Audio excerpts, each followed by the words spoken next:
Most people believe they chose Christianity. But what if the truth is, Christianity chose them first? Not through evidence, not through revelation, but through repetition, fear, and timing. The most dangerous thing about a belief is not that it might be wrong. It's that it feels inevitable. From the moment you're old enough to understand language, certain ideas are planted before you ever learn how to question them. God, sin, salvation, hell, heaven, truth, lies. These words arrive long before logic does, long before history, long before context. And once they take root, they don't simply sit in the mind. They wrap themselves around identity.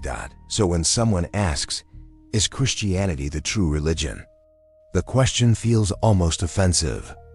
Not because it's illogical, but because it threatens something personal, something sacred, something that was never examined, only inherited.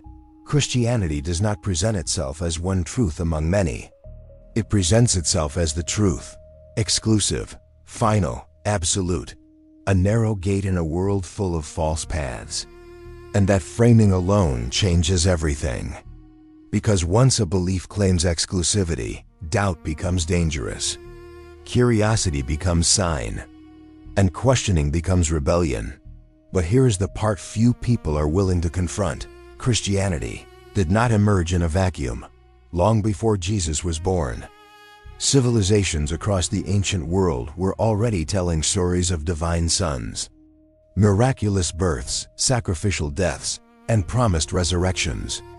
Gods who descended into human form, gods who suffered, gods whose deaths were said to cleanse humanity, gods who offered eternal life to those who believed.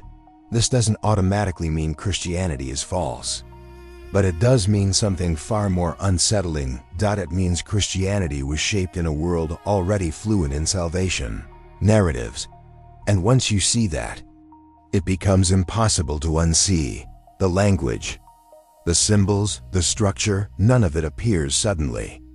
It evolves, it adapts, it absorbs. It responds to cultural expectations, political pressures, and existential fears. And the early Christian movement was no different. It grew in a brutal empire. It spread among the oppressed. It thrived where people were desperate for meaning, justice, and hope beyond suffering. Ask yourself something uncomfortable. If you had been born in another century, another continent, another family, would Christianity still feel like the obvious truth? Or would it feel just as foreign as every other religion feels to you now? This is not an attack on faith. It's an invitation to honesty, because truth does not fear investigation. Only belief does. And the deeper you go, the more disturbing the questions become. Who decided which writings were sacred and which were heretical? Why were entire gospels erased from history? Why do the earliest Christian texts disagree on critical details? Why does the image of Jesus change depending on who is in power? At some point, the question stops being, is Christianity true? And becomes, true for whom? And for what purpose? Because belief systems do not only explain reality, they organize society, they enforce morality, they justify authority, they define enemies, they promise rewards, they threaten consequences. And the most effective belief systems are not the ones that prove themselves, but the ones that convince you that questioning them could cost you everything, including your soul. And once that realization settles in, something shifts. Because the question no longer feels abstract. It becomes personal. It becomes dangerous. Not because it threatens God, but because it threatens the version of reality you were taught to protect at all costs. Christianity insists that truth is revealed, not discovered. That faith is a virtue precisely because it does not require proof. But history tells a different story. History shows debates, fractures, rewrites, and power struggles. It shows that what we now call Christian doctrine was not delivered whole. but negotiated over centuries by councils, emperors, bishops, and institutions with very human agendas. There was never a single Christianity in the beginning. There were many competing interpretations of who Jesus was, what he taught, and what his death meant. Some believed he was purely divine. Others believed he was fully human. Some taught reincarnation. Others denied it.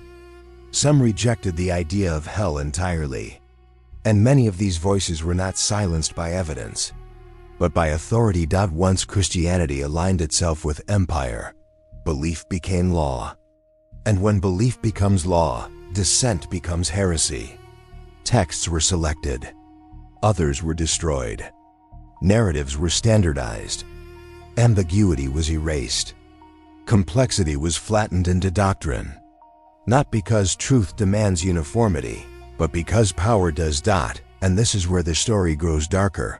Because fear is far more effective than inspiration. A loving God may attract followers, but an eternal hell creates compliance. The concept of infinite punishment for finite mistakes is not just a theological idea, it is a psychological mechanism. One that conditions behavior, suppresses doubt, and embeds obedience deep into the nervous system. Ask yourself why hell is rarely described in detail in the earliest Christian writings, yet becomes increasingly vivid as the institution grows. Flames, screams, torment without end. Not metaphorical warnings, but graphic threats. Images designed not to enlighten, but to terrify, and terror works. Not because people believe it, but because they are afraid it might be true. This is the subtle trap.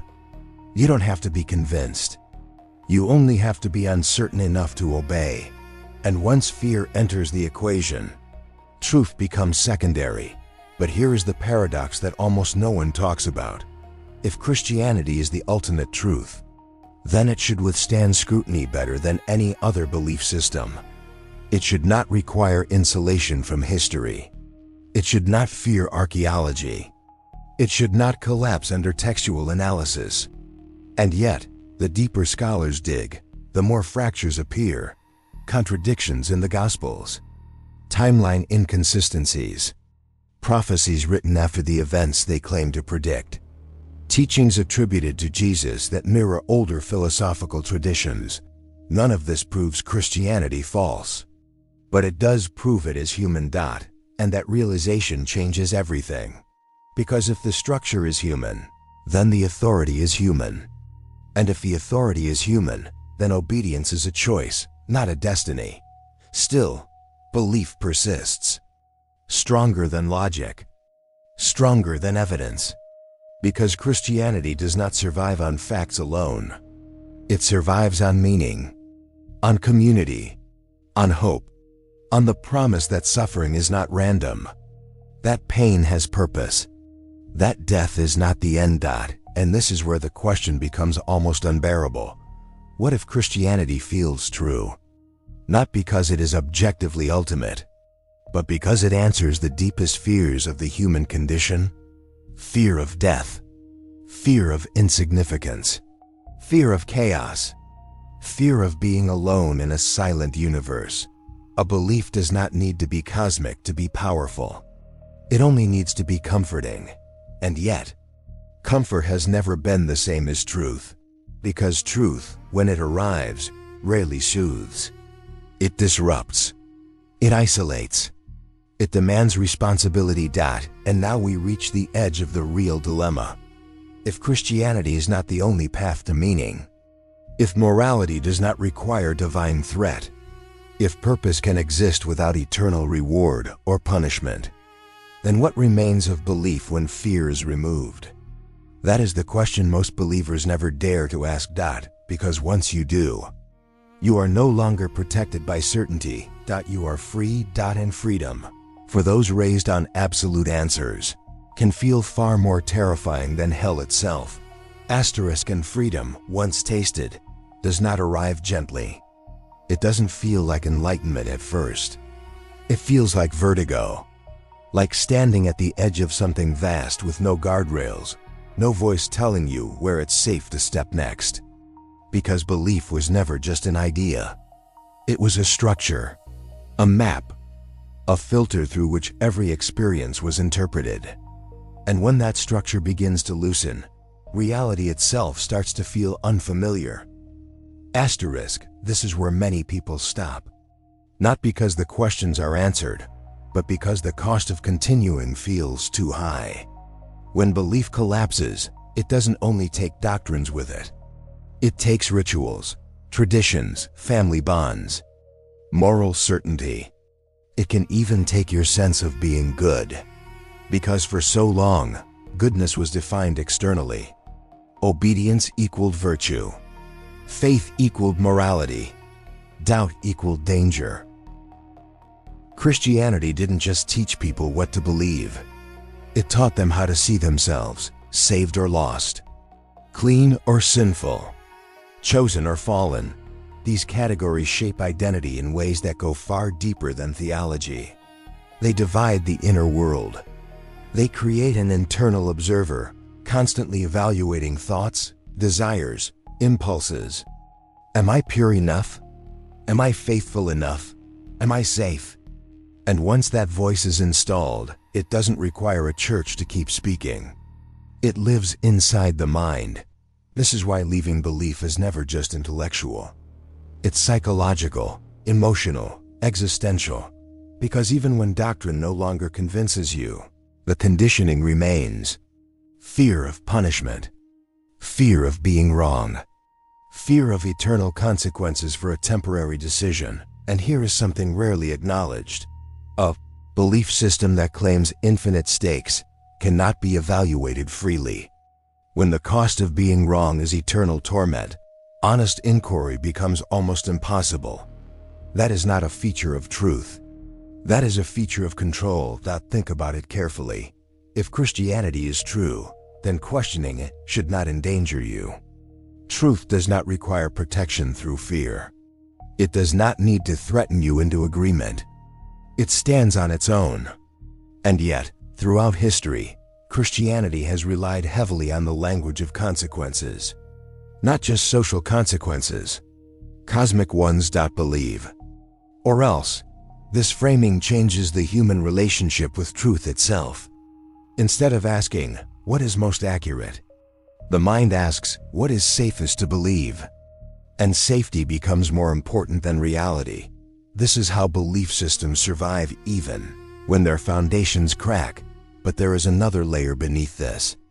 One that goes even deeper. Christianity does not only offer answers, it offers meaning through suffering. Pain is reframed as purpose. Tragedy becomes a test. Injustice becomes temporary. And this narrative is profoundly powerful. Because suffering without meaning is unbearable. But suffering with meaning can be endured almost indefinitely. The cross is not just a symbol of sacrifice.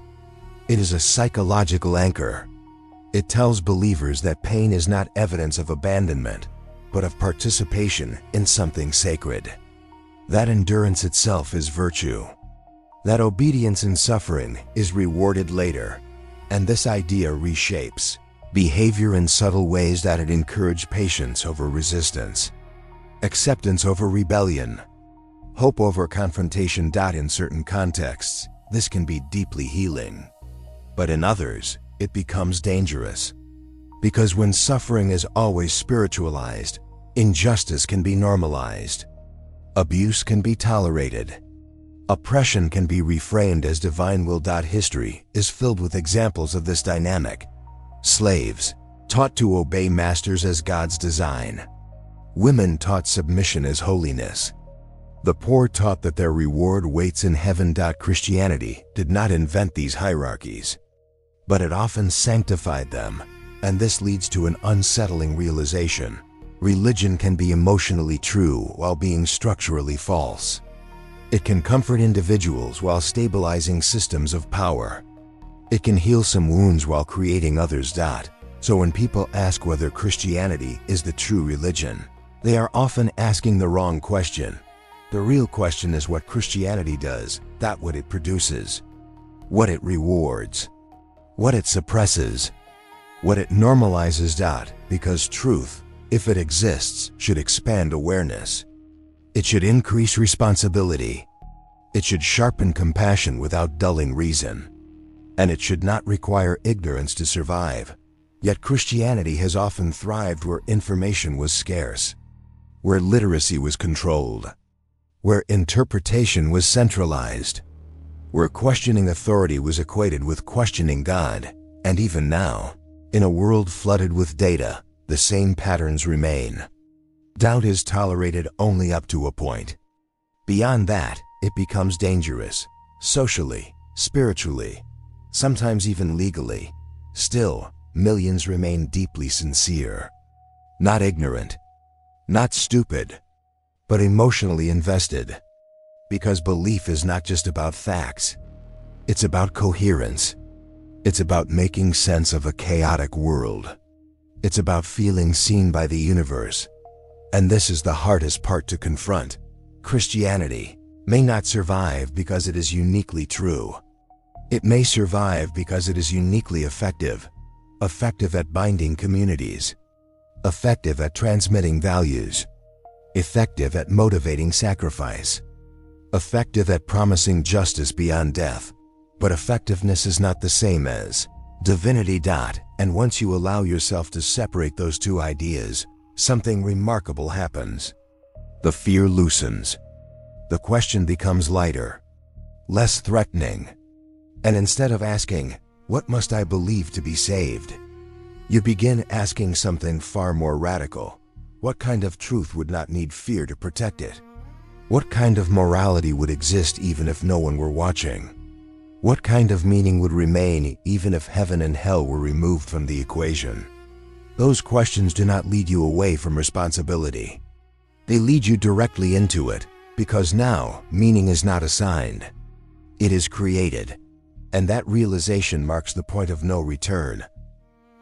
Asterisk. When absolute certainty dissolves, something unexpected takes its place. Not emptiness, not despair, but a quiet, unsettling awareness that morality was never outsourced to the divine in the way people were taught to believe.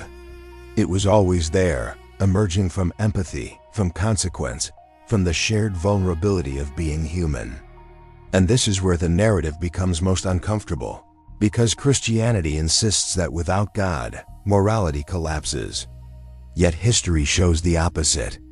Human beings were cooperating, caring, protecting, and condemning cruelty long before commandments were carved into stone.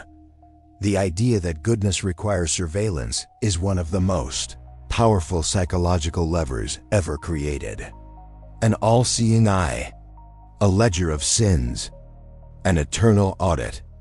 Not because humans are incapable of morality on their own, but because fear is easier to manage than wisdom. Obedience scales. Thought does not. Once morality is framed as divine command, responsibility subtly shifts. Actions are no longer weighed by harm and consequence, but by alignment with authority. And when authority claims divine backing, questioning it becomes dangerous. Not immoral, dangerous. This is how moral dissonance takes root. People learn to override empathy in favor of doctrine, to justify cruelty as righteousness, to defend exclusion as holiness. And history is saturated with examples where belief eclipsed conscience, not because people were evil, but because they were certain. Certainty is seductive. It relieves the burden of thought. It offers clean lines in a world that is anything but. And Christianity offers certainty in abundance. Who is saved? Who is lost? What is allowed? What is forbidden? Who speaks for God? But certainty comes at a price, because once morality is fixed, it cannot adapt. It cannot respond to new knowledge, new contexts, new understandings of harm. Instead, it calcifies. And when reality shifts, doctrine resists. This is why moral progress often occurs in spite of religious authority, not because of it. Abolition, women's rights, LGBTQ+ dignity, scientific advancement. Again and again, the same pattern appears. The institution resists. The doctrine condemns. And later, once the moral ground shifts, reinterpretation follows. As if the text had always meant something else. But reinterpretation is not revelation. It is adaptation. And adaptation reveals something deeply human at the core of belief. Asterisk. Christianity does not stand outside history. It moves through it, changes with it, negotiates with it, which means its moral authority is not timeless, it is contextual. This does not strip belief of value, but it strips it of absoluteness. And this is where many believers feel a deep sense of loss. Because if morality is not guaranteed by God, then it must be chosen. And choice carries weight, guilt, responsibility, ambiguity. It is far easier to obey than to decide. Far easier to follow a rule than to assess harm. Far easier to quote scripture than to sit with suffering. Far easier to trust authority than to trust conscience. Christianity offers relief from that burden. But it also delays maturity, because moral adulthood begins when you realize there is no cosmic referee enforcing goodness. That kindness matters because it matters, not because it is rewarded. That cruelty is wrong because it causes suffering, not because it violates a command. And once you see this, the question of truth shifts again. Is a religion true because it accurately describes the universe? Or because it effectively shapes behavior? If it is the first, then it must withstand evidence. If it is the second, then its truth is instrumental, not absolute. Christianity often blurs this distinction. It claims cosmic authority while functioning as a social technology, a system that organizes meaning, distributes power, and regulates behavior. And like all systems, it reflects the priorities of those who shape it. This is why God so often seems to agree with the powerful. Why divine will aligns with empire. Why dissenters are framed as sinners. Why obedience is praised more than understanding. But there is another truth. Beneath all of this, many people do not believe because they are convinced. They believe because they are afraid of what comes next if they don't. Afraid of death without reassurance. Afraid of meaning without design. Afraid of morality without instruction. Afraid of identity without labels. Christianity fills these gaps elegantly. It offers narrative closure. A beginning. A fall. A redemption. An end. A story where nothing is wasted, nothing is meaningless, and no suffering is final. And walking away from that story feels like stepping into chaos. But chaos is not the absence of meaning. It is the absence of imposed meaning. And in that space, something fragile but profound can emerge. A morality that responds instead of obeys. A purpose that evolves instead of conforms. A sense of the sacred that is not owned by any institution. At this point, the question is no longer whether Christianity is the true religion. The question becomes whether any system that demands certainty, obedience, and fear can ever fully align with truth. Because truth does not demand allegiance. It invites exploration. And exploration requires courage. Not the courage to believe, but the courage to stand without guarantees. Death is where every belief eventually reveals its true purpose. Strip away rituals, doctrines, moral codes, and debates, and what remains is a single, unavoidable fact. Every human being knows they will die. And nothing shapes religion more than that knowledge. Christianity does not merely acknowledge death. It reorganizes reality around it. It transforms an ending into a gateway, fear into leverage, and uncertainty into promise. The afterlife is not just a comfort. It is the axis on which the entire system turns. Without heaven, obedience loses its reward. Without hell, fear loses its teeth. Without eternity, sacrifice demands justification.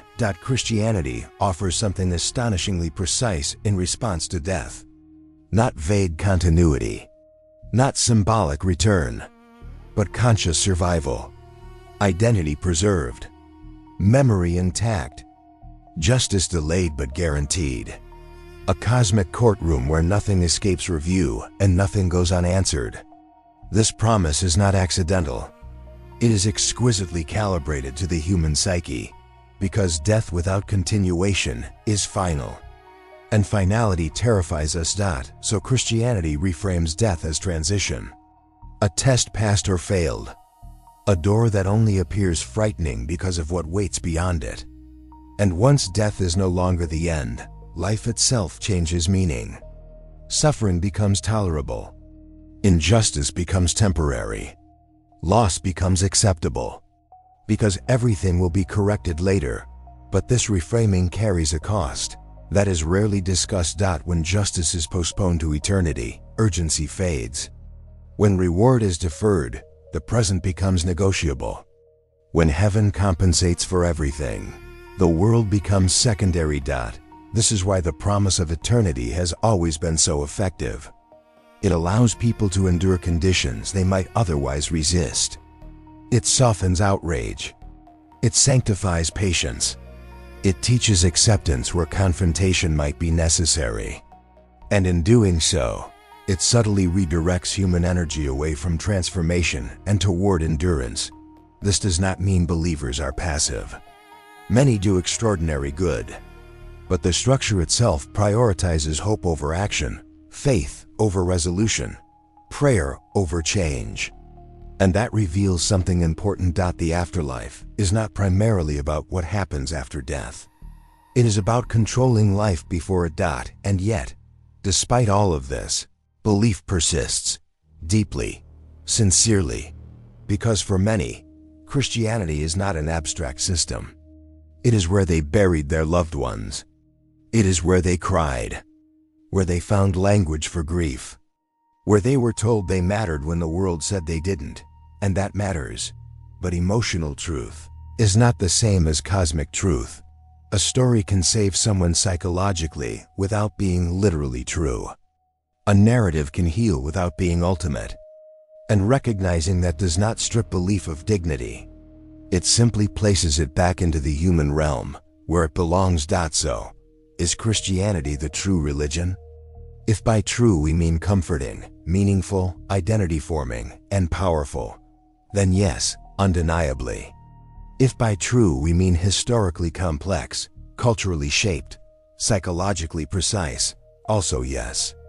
But if by true we mean uniquely revealed, universally binding, and cosmically exclusive, that claim collapses under its own weight, because truth that requires fear to survive is not truth. Truth that punishes questions is not truth. Truth that depends on where and when you were born is not truth. What remains after Christianity is not emptiness. It is responsibility. The realization that meaning is not assigned from above, but built between us. That morality does not require surveillance, only awareness. That death gives life urgency, not insignificance. And perhaps the most unsettling conclusion of all is this: if Christianity were undeniably true, faith would not be required. And if faith is required, certainty was never the point. Belief, then, is not about knowing. It is about choosing. Choosing comfort or courage. Choosing certainty or honesty. Choosing answers or questions. And maybe the question that matters most is not whether Christianity is the true religion, but whether any religion should ever replace your responsibility to think, to feel, and to decide what kind of human being you will be, knowing this life may be the only one you ever get. And once you accept that possibility, you are no longer waiting to be saved, you are awake.